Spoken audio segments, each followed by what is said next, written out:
All right, everybody, welcome back to Snapper Academy. We've got a special Snapper Chat podcast today with none other than one of my favorite people, not just in the solar industry, but in the entire world. And this is Mr. Ben Zemonek. Ben, how you doing today, bro? Well, how's it going? Good seeing you. Going good, bro. So, guys, the inspiration for this podcast here, this Snapper Chat podcast here, is that we want to take reps that are maybe like an entry level, setter. Maybe they're a closer doing like, 2-3 deals a month, and we want to help them go out there and go to 10 deals a month, go to 20 deals a month. Guys, it's all in your mind, and there's no reason why you can't go out there and even do 40 deals in 30 days. I see people do it all the time. It's one of my goals that I've got for 2025. My personal best month is 32. And, it doesn't matter what you've done in the past. It matters what you're doing in the future, right? They say that true leaders are not historians, they're activists. And so my goal over the next 2 weeks here is I want to interview some of the top closers in the industry, such as Ben Zemonek. And that's why we're starting with Ben Zemonek for the first one.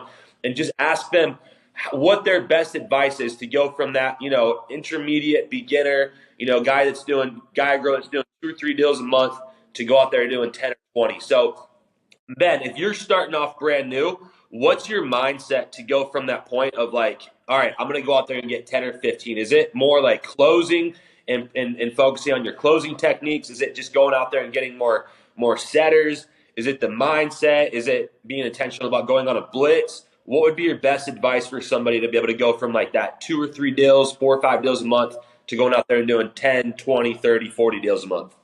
I would actually say that it's a little bit of everything you just brought up. I think the biggest thing that whenever I got in was because I was coming from the pest control space, so I knew how to knock a little bit, but I didn't know the process of setting and closing as well as I should. And I made it a point to where I didn't really care at all about how much I was making per deal. Like I remember being like, all right, I'm not going to ever actually add up how much I'm going to make on deals. Instead, I'm just going to try to get as good as I physically can at setting and then eventually self-genning and then closing. So there's a genuine process to it. And I would say if you skip steps, like, all right, you want to get into closing and you just get straight into closing, a lot of times you're not going to know how to teach your setters or the guys putting you in an appointment how to appropriately do it or like what you expect to see out of those sets.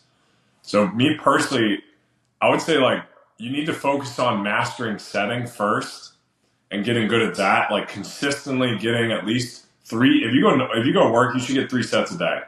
And of those, if you have a decent, play out of your sets and like if they're not just throwing crap on the wall, then you should get at least one of those to sit every single day. So if you're not doing that, that would be my first step. And then further than that, once you start doing those, then you can get into self-genning and closing. But not adding up or caring about how much you're making per deal is really important to like mastering your craft here. And if you say that, all right, I need to go do 10, then you need to be doing at least 2 to 3 a week. So it's going to require you to work backwards. So whatever goal you're setting, you have to set it and then work backwards on like, all right, well, is this something I've ever done? Is it something that I haven't done, but I know I can do it, so I need to add something to my skill set? And then within that, what in that skill set needs to be worked on? So you can break it down to like the finest point of, all right, well, during my sets, I'm getting a lot of sets, but they're not sitting. Or, I'm getting a good bit of sits, but they're not closing. Something along the way is not working out if you're not getting 10 to 15 a month. Because it sells itself. Solar really does sell itself. So you're either not working or something within that process that you have is not buttoned up. But that's my mentality going through it, is that you can't worry about the little technical, and like commissions, things like that. You need to worry more so about like mastering setting and then mastering self-genning and then mastering closing. So there's like a genuine progression there. And then I like what you said too about like fine tuning the things that aren't working, whether that's in the set, in the close, the car groups is something that we talk about a lot, right? And making sure that we're utilizing the car groups so that guys are going to hood on time together and they're training on the way to hood together. Fine tuning.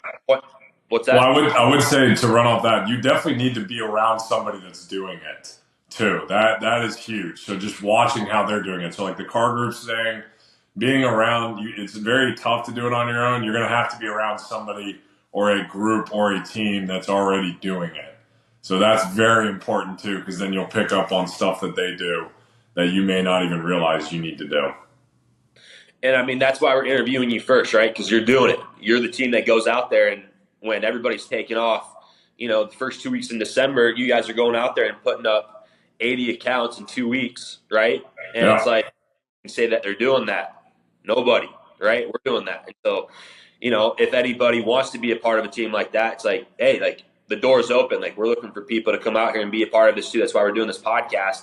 We want to ultimately just add value. Like that's our goal. Maybe people aren't in Texas or any other markets that we're in, and they just want to take this free game that we're giving people, and they want to go out there and, like I'm talking about, doing 10, 20, 30, 40 deals in a month. But it sounds like the first part, dude, is we got to make sure that we've got our mindset. We're dialed in on how to set, how to close, and how to run the car groups. Now, when you're teaching these setters how to get you in home, what are some tangible bits of advice that you have on like what guys are saying on the doors in order to get you in home? Is it obviously just if you're going out there and you're working hours, you're going to get in home at least 3 days. So that's the first thing, is like getting in home. But like, what are you telling guys to say when homeowners are saying, hey, like I'm not interested? How are you teaching? I think the biggest thing I want to know is like, because we all know how to break preoccupation. Hey, my name's Will. I'm with Nebo. I'm stopping by because I was curious if any of the neighbors have come by, let you know about the projects that we're doing. A lot of the smart neighbors are looking into solar. Have you guys looked into that or not yet? And that's like a super simple, basic, like solar 101. This is how you break preoccupation and let the homeowner know what we're doing. But then how do you explain the program? How do you explain how solar works? And it's like, well, solar's super simple. I got really lucky. All we do is we just pick out homes that we think might qualify for solar. And we have our solar specialist come by. He brings an iPad and he will show you guys where the panels would go, how much you guys would save, how to qualify for the program. I just need to take a picture of the usage, right? I got to take a picture of your meter. I need your name, your phone number, your email. And it's like, that's super simple, but like, that's just like what some people talk about, like order taking, right? Like we're not really selling yet. The true selling on the doors and in home comes down to when they start giving you objections. So I think that's really where I'd like to take this. I think that's the biggest thing that people need help with right now is how do you overcome these objections? And it's the main ones, right? I'm not interested. Now is not a good time. I've heard that solar doesn't really work that well. So we'll just start with those three. How are you teaching your setters how to overcome those in order to get you in home every single day so that you can go out there and do 10, 20, 30 deals in a month? I would say that there's a number of things that go behind that. I would say one of the biggest ones is your mindset approaching the set, meaning that when they say they're not interested, it doesn't mean they're not interested. And that may sound like, yes, there's going to be people that obviously don't want to do it, but it sells itself. And if somebody's saying they're not interested, then in my head, they don't understand it. And it's not about if you understand it, it's about if they understand it. So if you're not able to educate them enough to where they're clear-headed and simple concepts of, hey, we're going to redirect your bill from this to this, because at its core, solar is just taking your current electric bill and just redirecting it somewhere else. I would say that if you're getting objections, number one, you need to be excited you're getting them, because that means they're listening to you. So there's a mental approach behind it that we teach, that we say, hey, look, if you're getting people telling you that they're not interested, or that they are worried about their roof, or that they heard that somebody had a bad experience, or that they had somebody, down the street who, they got the panels and they're not turned on yet. You're going to hear a million different things, and that is your job to help them get more clarity on why that is the case, or why what they read online is not necessarily that correct. Because every house is tailored design. It's not one size fits all. Like it is genuinely, if I go to a house and we can kind of eyeball whether it makes sense, it may not make sense for them, but most of the time it's going to make sense for them. So the mental approach of like being willing and accepting of an objection, first of all, is important. Like you're not going to just get told yes all day. And then beyond that, you can't just give them a solution when they're still stuck on the problem. So you have to kind of level with them when they tell you something like that. Because that genuinely, what we found is that there's usually 2 or 3 reasons why somebody doesn't have panels on their roof so far. And if you can answer those 2 or 3 reasons, they're called hot buttons, if you can answer and actually address those, they're going to let you in the house, or they're going to end up closing them. So you can't just go right into a solution. If somebody is talking about, hey, I have holes in the roof, or I'm worried about getting holes in my roof, you can't just throw out and kind of regurgitate like, oh yeah, we have a 25-year warranty and we'll fix that right away. Okay, cool. You down to sit down? Like you can't, you gotta like level with them a little bit. Like, yeah, I understand that. It seems like you guys have a pretty nice roof here. Looks pretty good. Did you guys just get it done? Like you're digging more on why they're even saying that to you and why that's a concern in their head. So if the Michael O'Donnell Fieldfelt found is perfect, the difference with setting and closing, though, is that when you're setting and you're addressing these objections, when you do stuff like that, you have to find where to cut it off and try to get in house. So, yeah, like you have to, I guess to like summarize that is you need to understand, number one, why, like, all right, number one, your approach, like, if you're getting objections, good, you're doing your job. You should be getting objections. Number two, when they give you an objection, are you just regurgitating an answer, or are you leveling with them so that they feel like it's more of a conversation than you trying to sell them something?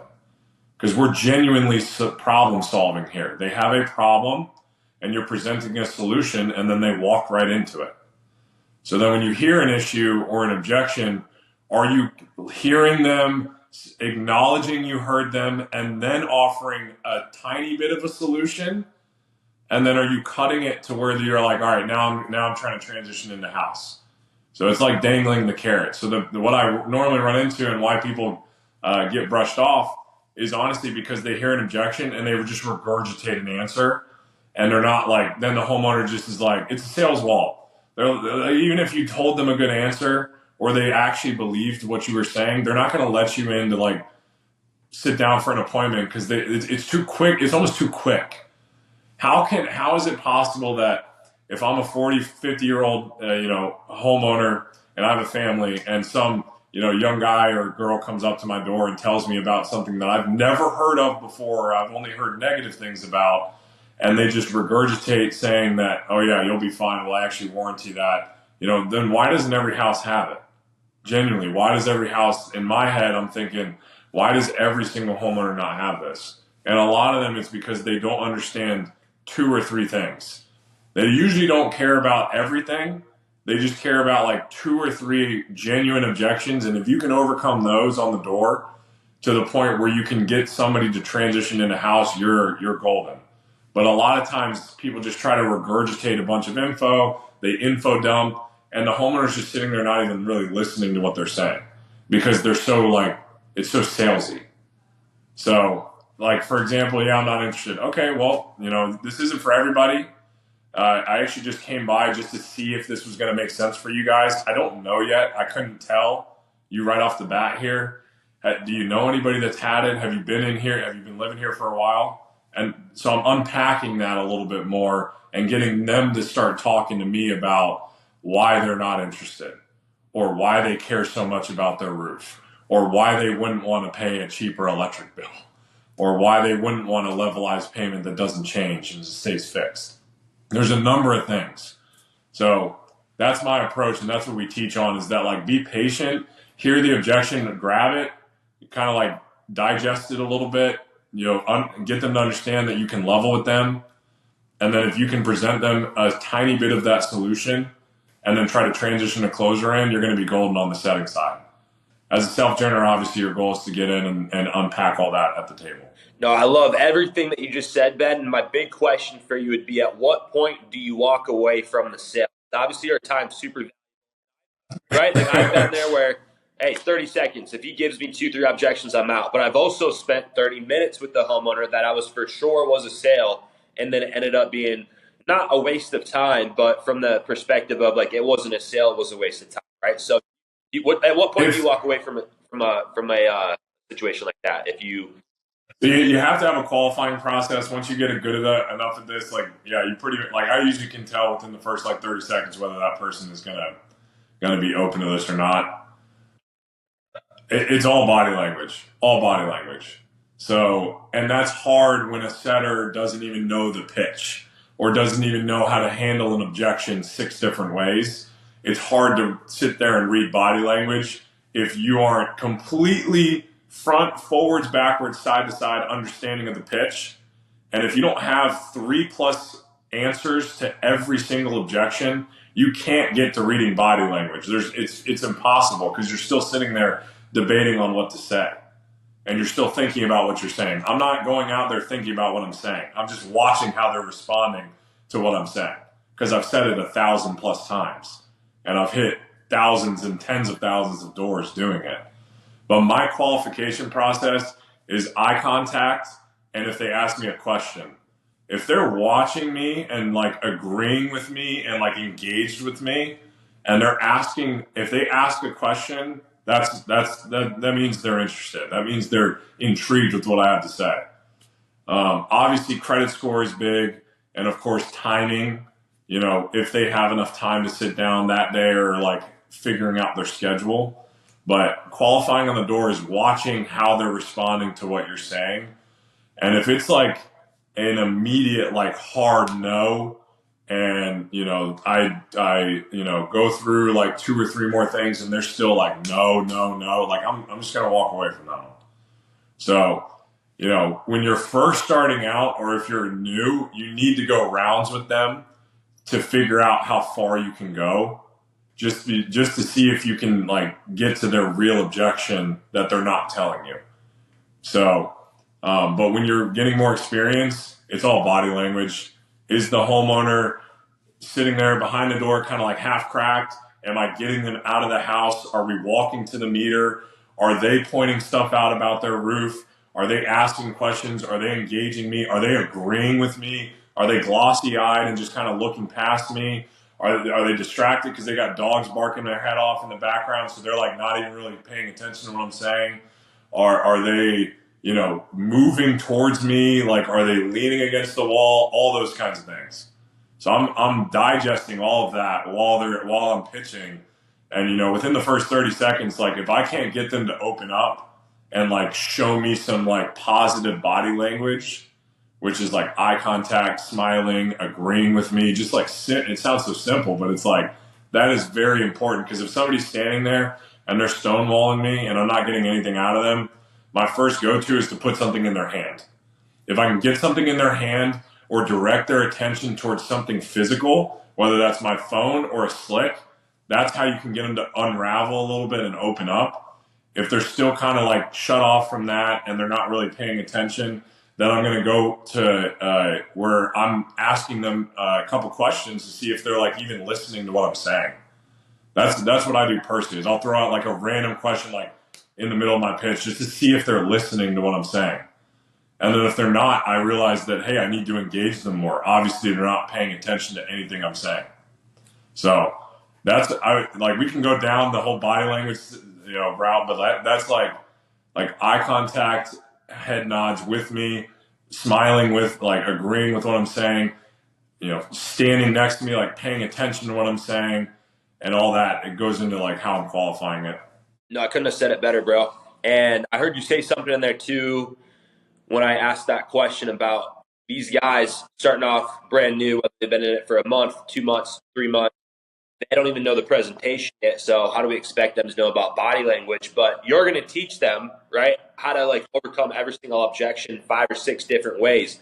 So for anybody watching this right now, if they do want to join our team, all they have to do is reach out to us, right? They can go to nevo.careers, they can go to Ben Zemonek on Instagram, Will Ellermets on Instagram, Snapper Academy, and they'll join our team, right? They'll come out, and we'll have people like Zach Bush, Ari Gold that come out here, and because of our training, they'll be able to come out here and be one of the top reps, not just in the company, but in the industry, right? So just want to, kind of like while we're in the middle of this conversation, just kind of extend that opportunity to anybody that is watching. If you guys want to come join the #1 solar company on planet Earth, the opportunity's there. So we're going to teach you guys. And one little side note on that, Will, is that a lot of people come in and they expect to just be good right away. And I always related to sports because I played basketball. Like I grew up and I played college basketball. So my whole thing was that if you want to add something to your toolbox, you need to practice it. So if people are like, oh, I'm not good at sales, or oh, I can never do that. Like, well, have you even tried? Like, you don't even put in or have you even like given it an effort, to get as much repetition as possible? Not many people just woke up and were, really good at basketball, football, like, yeah, there's natural athletes, but you got to play every day. You have to have repetition. You have to go. You have to literally go put shots up. Like that's what they would tell us in school, is that it was like, hey, go get your shots up. Like make sure that you're feeling good when you get out there. And so yeah, this is something where if you're looking at this and you're like, oh, that sounds too complicated, I can't do it. Well, it's just repetition. Honestly, it's really like what you just have to do it almost every day, and get it to the point where like you can't mess it up. But yeah, if you're it's not the confidence and all that comes through repetition. And most of the time, people when they come out here and they don't do well, it's honestly because they didn't knock enough doors, they didn't train enough. Like it's a controllable thing. It wasn't because the hood was bad or people don't want to buy solar. Like no, trust me, there's buyers out there. You just didn't either knock enough doors or train hard enough and like get better at this. So that's always relieving to think about that I have control over that. You have control over that. Like anybody who comes in that's new has control over that. That's not something that we can teach necessarily. We can show you the ropes, but you have to put in the repetition to be able to get there. Yeah, I mean, another way of saying it too is that in order to get quality, you first must have quantity, and you can control that. You can't control the weather or whether, they have the good credit score or not, but you can control how many inputs. I mean, Ari Gold was literally going out there knocking like 800 doors a day his first week he came out here, right? Like a ton of doors. And I'm like, I don't know, dude, because like I don't really see him on the leaderboard for appointments. I just saw him for like the most inputs. But you fast forward 30, 60 days, and he's the top setter in the company, right? Because he puts in. And so that's a testament to that. That's a testament to your training. And again, like the whole point of this conversation is how do we take people from just average 2 deals a month, which in the solar industry is still incredible, but to go out there and really take advantage of this opportunity and be doing a deal a day. If you're only selling 2 deals a month or like 3 deals a month, then your inputs are probably shit. Yeah. And not to be blunt about it, but like and that's the thing is like some reps will come in, they'll start off good, they'll start off hot, and then they kind of like taper off. A lot of times it's because your inputs stopped being the same as when you first came in, or flip flop that. Like if you get better, it's probably because your inputs got better. So like that's a very controllable thing. If you want to learn how to immediately give yourself results, set up an aggressive schedule. Meaning like if I'm out working throughout the day, like if you normally go to the gym in the afternoon time or whatever, like start going in the morning. From 12 to 9 is knocking time. Or shoot, we used to do 10 to 10 in pest control. Like it set up an aggressive schedule to where you're out there for literally 8 to 12 hours a day and you cannot miss. You will not do bad. You will 100% see better results and you'll get better at this. And what you're looking for is going to end up playing out. So if there's one thing you can do and you're like, hey, I'm only doing like 2 a month or 3 a month, set an aggressive schedule. Like go out and knock for 10 hours a day. Like, or whatever you have to do to get those repetition and inputs in is the first thing you can do in terms of changing like your trajectory if you feel like you're just kind of like plateauing. And to do that, I think you have to be having success, because if you're not having success, like the reason why so many people don't make it in this industry is because they don't see the light at the end of the tunnel. They've been doing it for a month, 2 months, 3 months. They haven't gotten paid. That was my story. The only reason why I'm still here almost like 4 years later is because I was able to come out 2 deals in 2 days as a setter, hit my financial goal, come out the next week, 13 deals. The way I did that was I was able to have, 4 or 5 setters getting me in home, 2, 3, 4 times a day. And I was able to close 13 deals in a week, 17 deals the next week, 32 deals my first month out here in Texas. And that was what got me the momentum in order to take it to now, 3 years later, we're still doing it because I had that success. And we want other people that are watching this video and this podcast to have success too. So, we're talking about setting, right? I remember like my first time as like a closer after 3 months, 4 months setter, and I wasn't getting in home. My guys were not getting me in home. So I said, okay, I'm going to go out and I'm going to sell Gen 1. Boom, got it. 2 more days, nothing. I'm not getting home. My 4 or 5 setters are not getting me in home. So I brought us all together in a car group, and I just knocked with them, right? And I think a lot of times we talk about, it's not about what we say, it's about how we say it. It's not about how we say it, it's about how we make them feel. And sales is a transfer of energy, right? We want to inject people with our enthusiasm. When I brought people together, and we were in my minivan whipping from hood to hood to hood for those 2 days, that was where I was able to go out there and close my first 2-piece in a day. The next day, 3-piece in a day. Fast forward, I think I did 3-pieces in 3 days, right? Like 9 deals in 3 days. And it's exciting, dude. Like there's no feeling like it, right? And I think that that was the momentum that we needed. And it was from bringing people together. We were role playing, training every single night. And then I just had my closer presentation dialed. I said the exact same thing every single time. I never swayed from it. Every single objection, every single little nuance, every joke, it was the same. So, Ben, how is your close? How do you feel like your close is? Obviously, in the beginning, you're doing the discovery. You're asking them what questions they have. You want to know every single thing that they want to know about solar, the concerns they have, so that you can kind of tailor the presentation towards what they want, what their concerns are, right? And then obviously, you're explaining the warranties. You're showing them the design. Same thing as setting, right? Like, hey, we're breaking preoccupation. This is how it works. You're explaining the program. And now once you give them the final numbers, which obviously every single time it makes sense because solar just makes sense. It's a better alternative and option and solution to the corrupt monopoly utility company with the ever-inflating utility costs that they're literally renting their power. Like solar just makes sense. But what are the objections that you're getting home as a closer? Is it now's not a good time? We want to think about it. We want to do some more research. What are the objections that you're getting, and how are you training your closers on how to overcome those in order to get the deal across the finish line? So a lot of what you're running into in-house objection-wise, you can hedge. So a lot of what the pitch is set up to do is to hedge their concerns. It helps them. So think about it. This is usually a first-time process for people.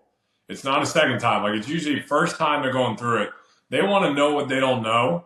Obviously, they have questions about what they do have, like are interested in, but giving them info on what they don't even know to ask about is also a benefit because you're laying everything out on the table.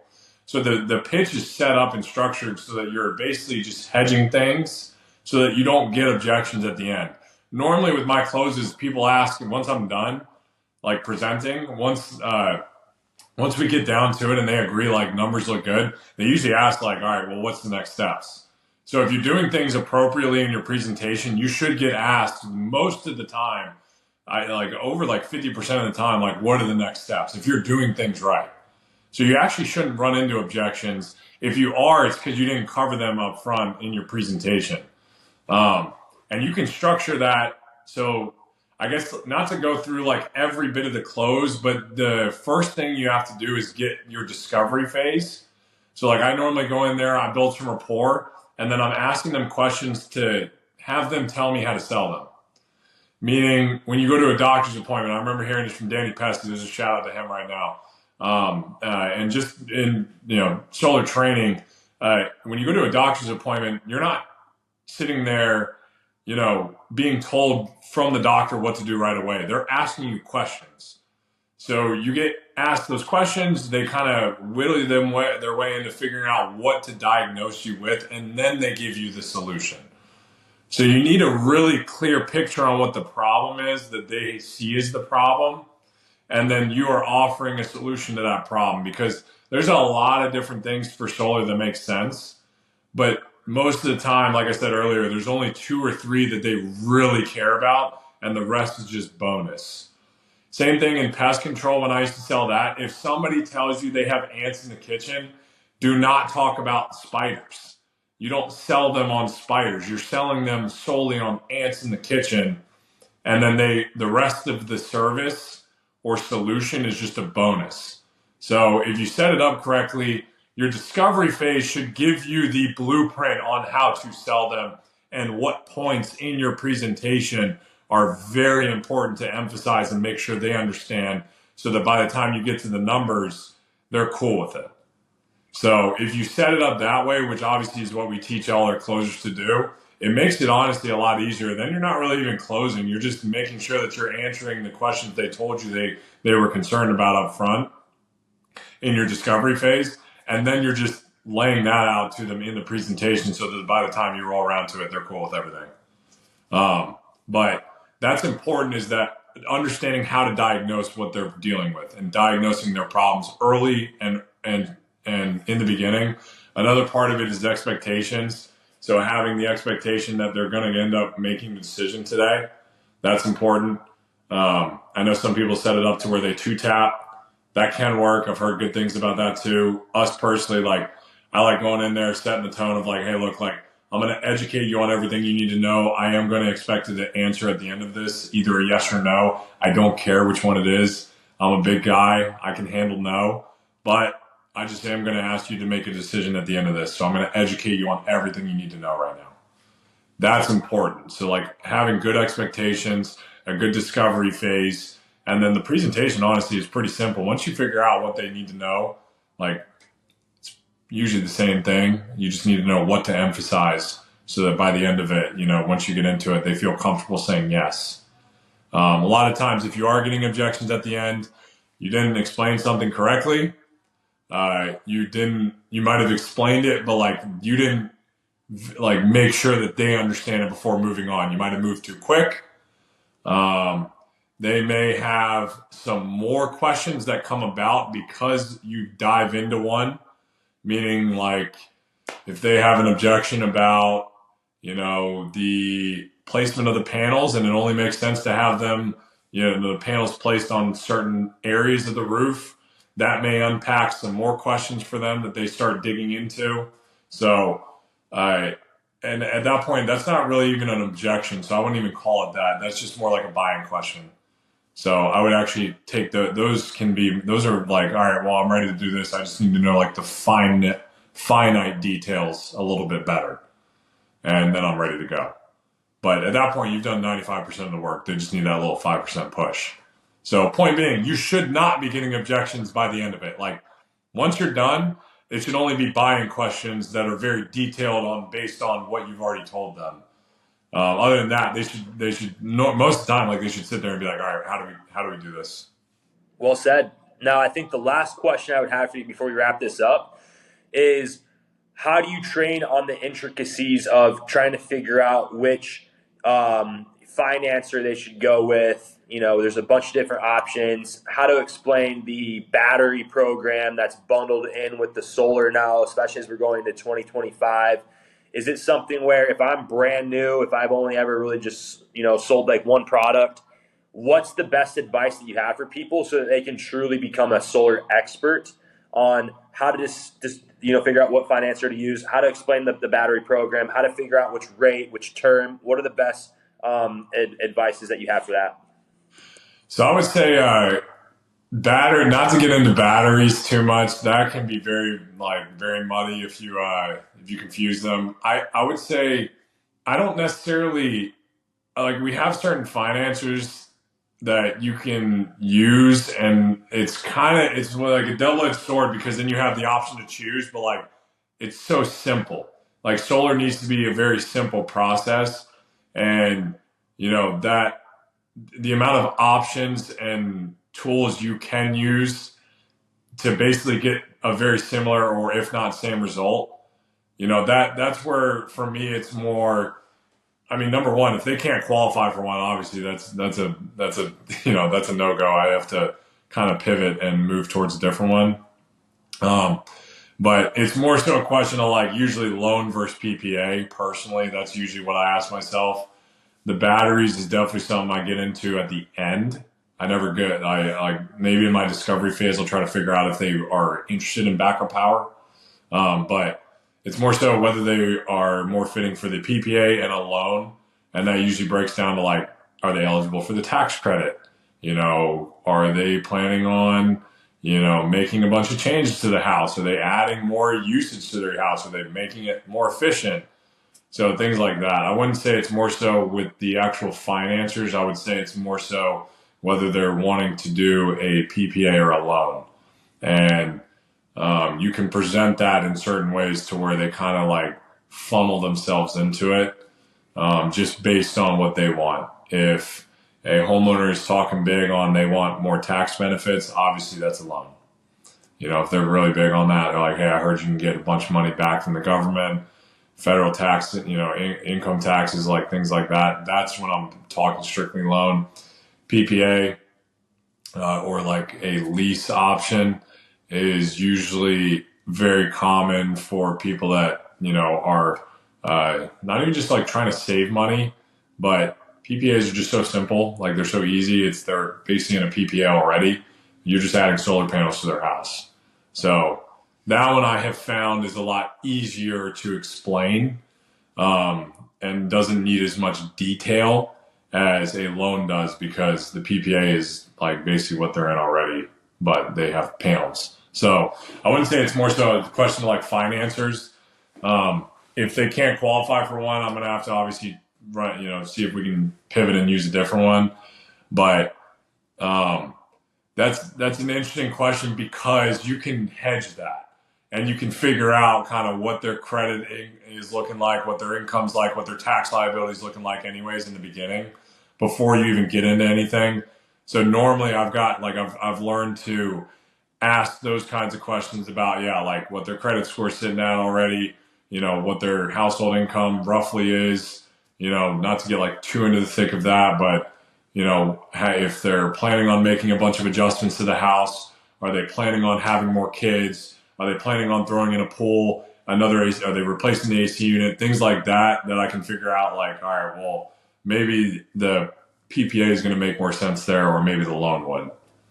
Yeah, well said. And I think it kind of goes back to what you were talking about with setting too, and just this whole conversation is like the hedge, right? You can hedge all of these questions based on the way that you have your discovery set up and that you're explaining the process. Because if you're at the very end of the presentation and they're giving you objections, that just means that you either missed something, you went through it too quickly, and then maybe it would help to be able to like loop back. But again, like good salesmen are able to overcome objections. Great salesmen are able to overcome objections before they're even an objection, and that's the essence of what you're explaining there. So that's why when you see guys like Michael O'Donnell, like all those, like Taylor McCarthy, that's why they turn those into laydowns. Like they're not laydowns initially, but they turn them into a laydown because they already know what they're thinking because they've heard it a million times. So they just go ahead and say it ahead of time, and then by the end of it, they're like, okay.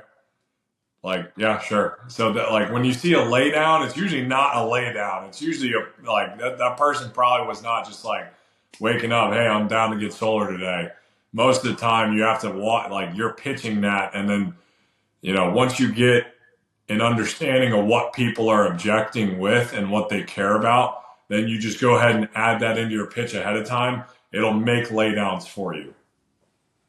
Yep. Well said. So to wrap all of this up, we went through how to go from being a average guy or girl in the solar industry doing 3, 4, 5 deals a month, which really what that means that you're just not putting in the inputs, right? To go to being a rep that's going out there doing 20, 30, 40 deals a month. We see people doing it all across the country. But what would be, Ben, to wrap up this Snapper Chat podcast, what would be your best advice for somebody on how they can go from like watching this podcast to like reaching out to us, to like joining our team, and then to come out there and actually do like $500,000 year, 2025, a 7-figure year in the solar industry, 2025. What would be your tips and really just the steps to go from like watching this podcast to getting to that point where they earn that kind of income and change their life in 2025?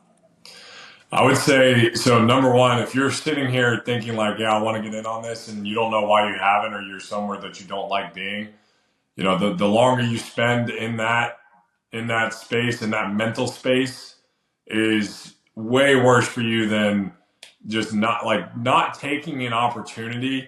To me, the opportunity cost, same thing with, you see, like, I know everybody thinks that they would have wished they would have invested in crypto right now, like, because it's moving really. So hindsight's 2020.